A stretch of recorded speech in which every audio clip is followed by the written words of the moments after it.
Hi, everybody. My name is Joshua Dyer, and I'm here on behalf of New International. I'm a media missionary with New International, and I have the privilege today to speak with a friend of mine, Heather Burton, who is in Cape Town, South Africa, and she is there serving the Lord. And she's been there for a while, but joined New International recently. In fact, we were hanging out together in orientation this past September. I want to say New International has a crisis response team relating to the COVID-19 experience. Its affiliates are really assessing the risk management and working through contingency plans, working hard to care for the New International family. So on behalf of them, I want to say thank you for them. But let's get this interview going. Heather, it's so good to see you again. Thank you for joining me in South Africa. How are you doing today? I'm doing well, Josh. Nice to see you too. Yeah, it's been a while since September. You've been pretty busy, I hear. Real quickly, what do you do in South Africa, and then how long you been doing it? So I've been here for about a year and a half, and most of my work is with youth in the extremely impoverished townships in the outlying areas of Cape Town. I volunteer and teach grade 6 math at one of the primary schools there, and then I have youth programs as well. And basically, my goal is trying to show these people the love of Christ and show these kids that they matter and counteract what they're hearing from the communities and what they've dealt with coming out of apartheid, where for generations these kids have been taught and their families have been taught that they are less than and that they don't matter. And there's not a lot of hope for them. There's a lot of gang violence in these areas. And so these kids get pulled into that because they don't think that there is a future for themselves. And that, unfortunately, is where they turn to. So my goal is I just try to really love on the community, love on the people, love on the kids, and ensure them that God has a wonderful plan for them and that each and every one of them matter, that they're important, that they are gifted, and just basically give them hope and a future of a better life than what they're currently in right now. And you could definitely tell from your pictures and from your stories that you are helping do that, and you're doing that very successfully. In fact, you just launched a church recently, and can you just tell us briefly what you're doing there and how many people are attending, and this short time you've been doing it, the growth you've had? It's kind of funny because when I first set out on this missionary trip, starting a church was never on my radar. In fact, it was something where I was like, I want to do more of the compassion ministry and just love on people. Last probably November, the area that I work in, there were a couple of adults. There were three or four who were looking for a home church, just didn't have anywhere to go. And the home church that I was going to, which was more of a personal choice for me, I didn't do any missionary work out of it, was about 30 minutes away. And so we didn't have church one Sunday. And so I called up these three women and I said, hey, would you guys like to just get together Sunday? We'll have our own little prayer service, worship service, and just, get together. Yeah. And unbeknownst to me, as God loves to do, is we just take a little baby step and then he says, okay, he opens the door wide open. So we ended up officially starting a church. It meets she's my partner, Elizabeth. She's a national here. She is who I basically walk life with too. Wonderful woman. So she has a creche, which is a daycare, what we would call a daycare here. And we basically have church. At first, it started in her living room, and then we moved 2 rooms over because it grew, and now we have it in her creche. So we've gone from our very first church service of 4 adults to we now have about 20 to 30 kids and about 10 adults. And it has just been one of the most rewarding things I've done. That's awesome. Definitely, like I said, not something that either one of us saw happening. And we both have just kind of really poured our hearts and soul into that church. And it's been awesome to watch it grow and to watch God bless it. And we're excited to see what's next for Hearts of Hope Christian Church. So, yeah. That's exciting. Just so people can have an understanding, I'm in Huntsville, Alabama, and so we have like a church almost on every corner. Is it like that in South Africa? Believe it or not, you think of third world or developing countries or whatever. So Cape Town is a very, very first world city trying to coexist in a what I would call a developing world mentality, economical status as well. So I was expecting it when I first came here to be more unreached than reached. However, I found that literally, like, just about anybody you talk to, they'll tell you that they believe in Jesus Christ. Right. But what I am finding is there are a lot of believers, but there are very few followers. And so, unfortunately, yes, there are churches everywhere. Mm-hmm.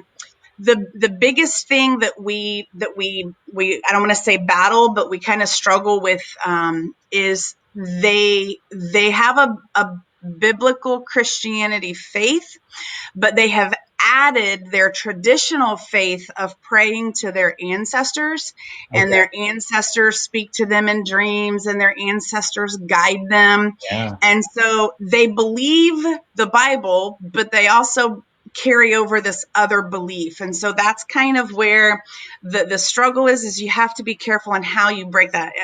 I've said, actually, I almost feel like it's easier to tell someone who doesn't believe Jesus about Jesus than it is these, because they believe. Yeah. There's just some other things along with it that kind of, you need to separate the two. Right. And you have to be very careful with that. So, but yeah, there are churches on every corner. But Okay. like I said, they have a lot of that traditional belief system intertwined. And so the church that we started is basic, just Bible based, very closely related to what I currently am a part of back in the U.S. that I grew up in, which is a Church of Christ Christian church, feel or doctrine, if you will. That's good. So let's see. We're all going through COVID-19, and we're all having to change our ministries just slightly. You're starting a church. You usually meet with young kids. How has your ministry changed and been impacted because of COVID-19? So for me specifically, the ministry has pretty much stopped. Okay. Our lockdown started March 21st, and it went straight from complete freedom to a lot more strict than what the U.S. is.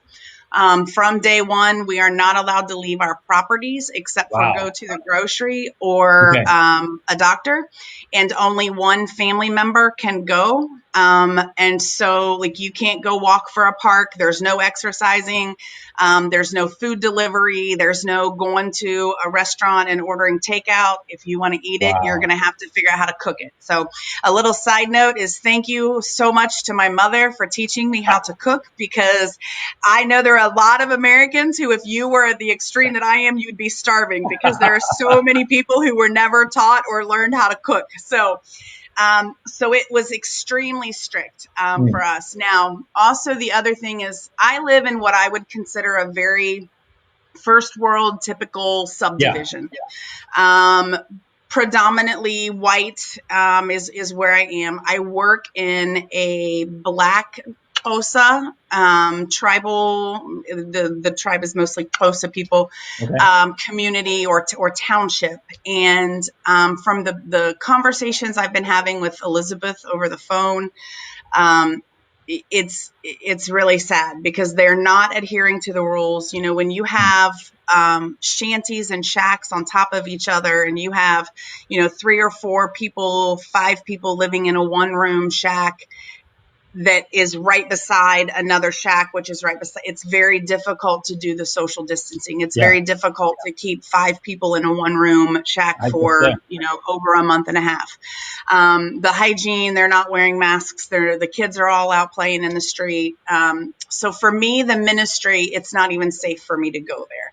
I was talking to Elizabeth actually just yesterday. One of the things that I think we'll get to later is the poverty that has gotten worse, the starving, the lack of food in these areas. Yeah. And, I really wanted to just get into my car and go to the grocery and like take her groceries and Yeah. take some of the women that go to our church groceries. And, in talking about it, it's not safe for me because as a white person driving in that neighborhood or in that area, there is a stigma that I'm going to have money, I'm going to have food, and with the violence that's like people are fighting in the streets. She sent me videos of people fighting over food in the streets, and it just would not be safe for me to do that. So unfortunately, the ministry there in Blukenbos has stopped for me. Okay. Unfortunately, Elizabeth has been doing that as much as she can on her own, but she has been protecting herself because she has a family of 12 that she is trying to protect in her little house that they live in. But my ministry has continued with the 2 wonderful blessings that God gave me back in January. You And two new people with you, so that's exciting. And I think we have yes, some pictures of that, so we'll go to that full screen pretty soon. And yes. tell us about. Well, actually, you showed me a picture in September, an orientation about you. Was you holding a girl? I think that picture is down here. Yeah, right there. And that is. Just tell us about who that is and how that all came to place. This whole missionary journey, I love God just does things, and I just look at him and I'm just like, you're just showing off now. So I was trying to put together, when I switched to New International, I was trying to put together my all-in-one brochure, if you will, for marketing. Yeah. And one of the pictures that another lady who works in ministry did is there's this young girl. Her name is Sanazo. Sanazo was in the youth group, and Sanazo came up to me one night after youth group, and she was really upset about something. And so I did not realize that the lady took the picture of me hugging Sanazo as she was crying, and we were praying together. And so for me, when I was trying to think of a picture that really represented the ministry that I wanted, that was the perfect picture. Right. And so the actual caption under that picture says, I think it says something about investing in the life of a youth. Yeah. And that's kind of what my ministry is. Yeah. So that was clear back in September. Well, unbeknownst to me, January 17th, due to some circumstances, Sanazo and her cousin Tembani, who is 15, have come to live with me full time. And I said, I kind of laughed. Right now. Yes. So I kind of laughed because I said, I put on there investing in the life of a youth. God, I had no idea at the moment just exactly how deeply God would have me investing in that specific youth. So that's kind of the ministry that's been continuing here during this lockdown, as the two of them have been here. And I'll be honest with you, I see so many people complaining about the lockdown, and I got to tell you, it has been a huge blessing just being able to spend all of this time because I knew them through youth group, but you see them for a couple hours a week, that's it. And so getting to know these 2 girls and just spending time with them as much as we have, it's been amazing. They're wonderful girls. And I hope that God is using me to bless them as much as he's blessing me with them, because it has been such a joy and we have so much fun. And it's been really, really a blessing to feel and watch those relationships develop and deepen and strengthen. So that's kind of been my ministry during COVID-19 lockdown.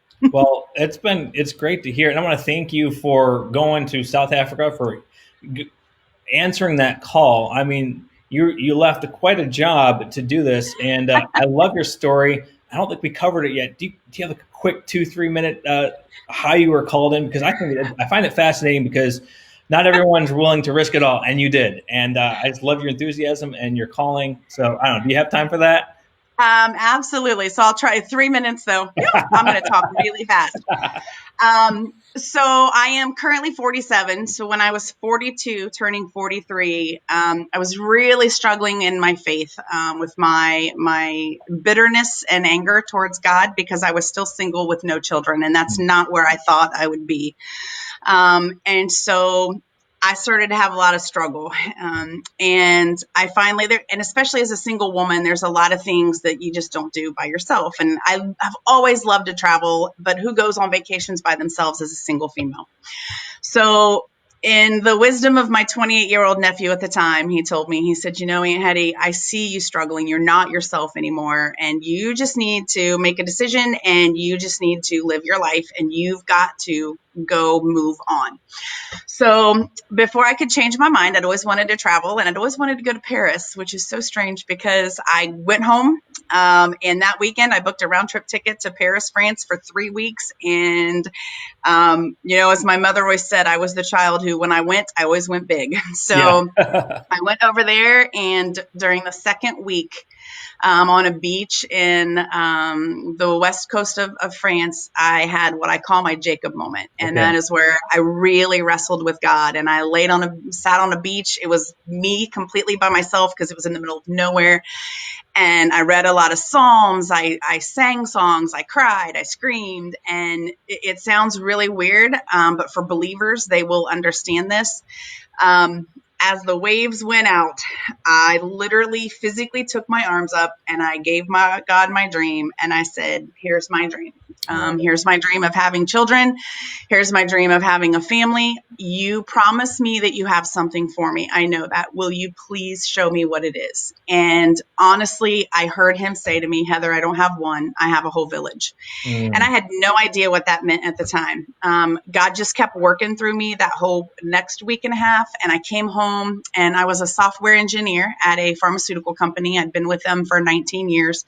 I made extremely good money, upwards of six figures. By the time I left, I was right at about six figures so they all thought I was crazy when I went in one day and I said, and I loved my job because being a single woman with no children, that's where I had gotten my validation. Mm-hmm. And I just wasn't content anymore. Like, things were just, it was discombobulated. That's the best word I could come up with. And little by little, God started telling me, I've got something bigger for you. And, it's strange. I always hear, every time somebody hears my story, or even like you did, how brave and courageous I am. And I got to tell you, it really wasn't bravery. It really wasn't courageous. It was purely out of desperation when I just gave God my heart and said, I'm broken and I need you to help me.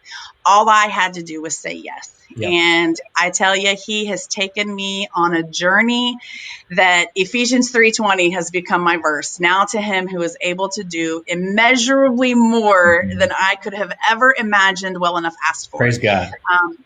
So I get a lot more donation, or a lot less donations than I ever lived on. And I tell you, I'm happier than I've ever been in my life. And I'm so grateful that I said yes to this journey with him. We have a couple pictures. I just want to, you said he's given you a village, right? Oh, we have some pictures. You have literally impacted a community that you had no idea really anything about back then. And he's given you this community. And now you have two girls living with you. I just love it. Do you know where those pictures are? So we have those two girls, but I think we have some of these right down here that you are impacting a lot of these girls. Let's see. Can you go to that full screen, Ezra? Oh. Yeah, just switch it up. That's all. There we go. Yeah, so here's a community that you are helping. I think it's your whole church, and it's very interesting. And if you can go to a couple more pictures, I just find it fascinating. You are impacting quite a lot of people. How does that make you feel? Just giving everything up for the Lord, and he just opens his blessing to you like that. I have to tell you, just every day is a lesson that God shows me. And part of that too is, like I said, I was a software engineer. I didn't go to Bible college. Right. I wasn't a Sunday school teacher before this.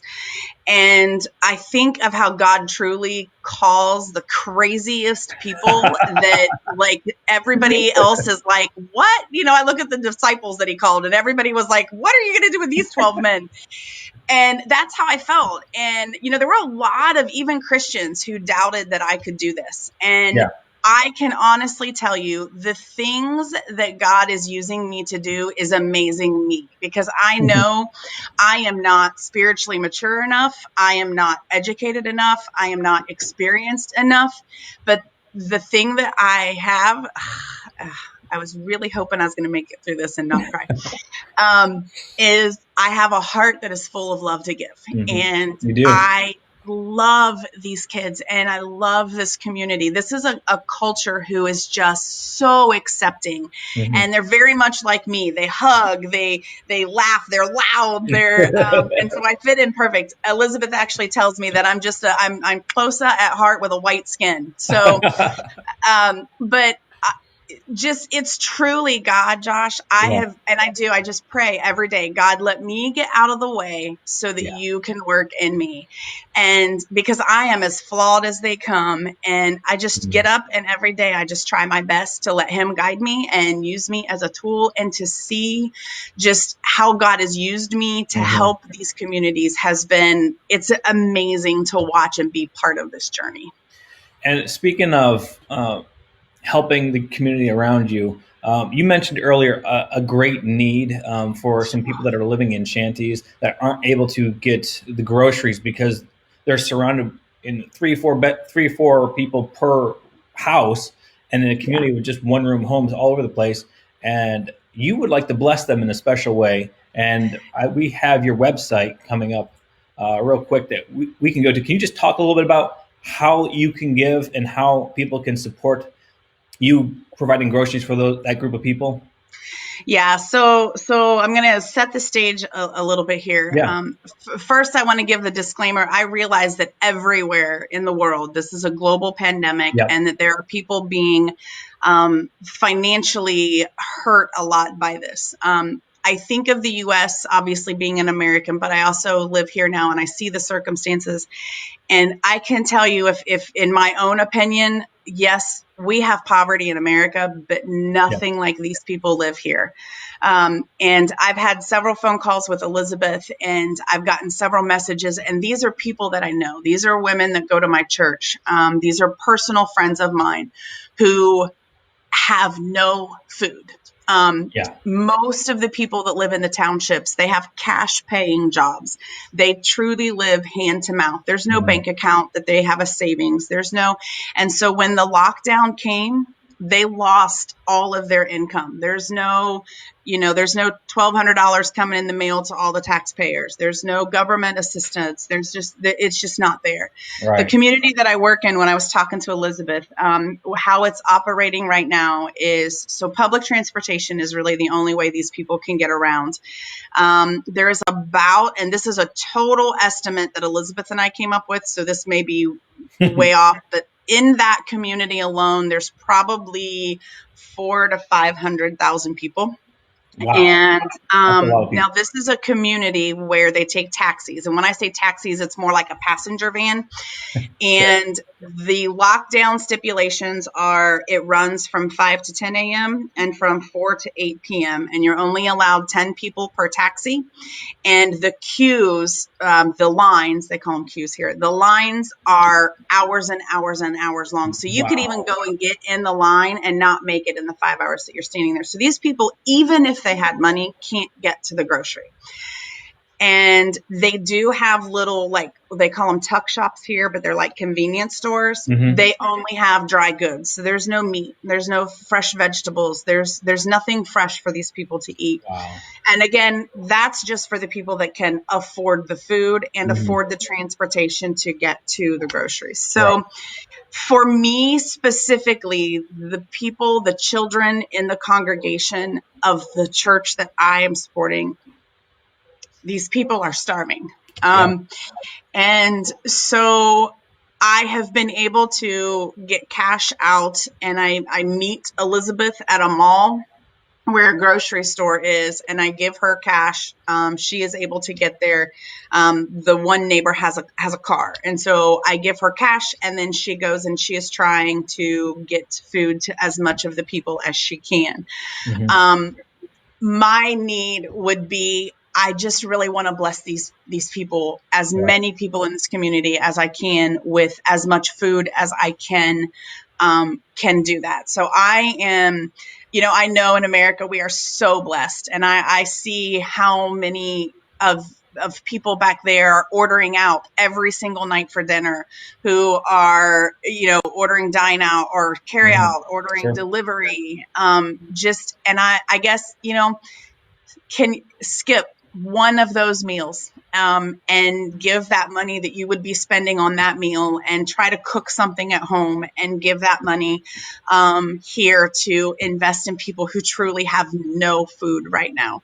I think you've included down in the link, maybe. I'll let you talk about. We're full screen right now, and your face is on there and the website's on there. And if you go to newinternational.org, and you'll go to the screen, you'll type in Heather Burton, and you just click her name right there. And then you'll click Give Now, and then you'll talk about a special one-time gift, and you'll put the amount there, say it's $100. But in the special note there, write, what should we write, Heather? Probably COVID-19 relief, I think, would be best. And then I'll make sure that all of that, 100% of that money will go towards blessing the community specifically with food. So you'll just kind of write that in there, COVID-19 relief. You fill out this information and you just scroll through for your information and payment account. And 100% of that is going to go towards supplying food for the people that are in South Africa, and they're hurting, they're starving, they're literally starving, and they need help. So thank you for thinking of them and wanting to do this. And this is a great way to minister back to the people you're trying to serve. Yeah. And like I said, I think of how blessed we are in America. And I read a book once. It was called Love, Skip, Jump. And it was about skipping a cup of coffee a week and all of the money that raised. And I would really encourage people that if you're watching this video and you feel touched in any way, shape, or form, just skip one meal a week of ordering out and give that money to these people who just even loaves of bread. Elizabeth sent me a picture of her and it just broke my heart. There's like 30 kids standing on the other side of the fence from where she is, and she's got her face mask on and her rubber gloves and a 5-gallon bucket filled of sandwiches that's nothing but bread and butter. And she is trying her best to help, and these kids are on the other side of the fence and she's giving them bread and butter sandwiches because they have nothing else to eat. Wow. The need is great. I want to thank you, Heather, for being there, for hearing God's calling. I know my son, Ezra, has a specific question for you. Ezra, you ready for that question? So, I'm ready. Have you seen any penguins in South Africa? I have seen penguins. So one thing that was totally surprised me when I first came to visit here is, yes, Africa is known for its heat. However, down where I am, it's not as hot as the rest of Africa. And we have penguins, which is so cool to see penguins in Africa. That is awesome. And we have another picture, Ezra, if you can find that, of you laying down with a cheetah. What is up with that? Rocket.